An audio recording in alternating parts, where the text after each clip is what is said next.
उतरलाच पाहिजे। याचं कारण असं, वर्षानुवर्ष आम्ही 50 वर्ष या ठिकाणी ठाणे जिल्ह्यामधल्या मुरबाड तालुका असेल, शहापूर असेल, कल्याण असेल, या परिसरामधनं भिवंडी असेल, या परिसरामधनं पाणी मुंबईला जातं। परंतु काही वेळेला आमच्यावर अन्याय होतो, म्हणून केंद्र सरकार आणि राज्य सरकारच्या ज्या योजना आहेत त्या योजनेच्या माध्यमातून या पुढच्या काळामध्ये माझ्या महिला भगिनी असेल, माझी बहीण असेल, माझी युवती असेल, हिला या पुढच्या काळामध्ये डोक्यावरचा हंडा आम्हाला उतरायचे आणि घरोघरी नळाद्वारे पाणी योजना केंद्र आणि राज्य सरकारने केली पाहिजे, असा आम्ही राज्य सरकार महायुतीच्या सरकारमध्ये आम्ही घटक आहोत।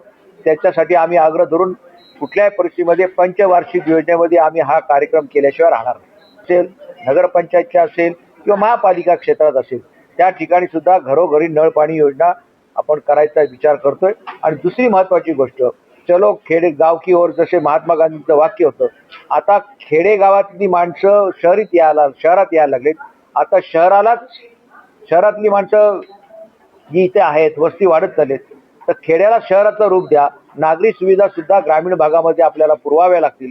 5-5 माळ्याच्या इमारती झाल्यात, तिथं पाण्याचं नियोजन नाही, रस्त्याचं नियोजन नाही, गटारीचं नियोजन नाही, सांडपाण्याचं नियोजन आहे।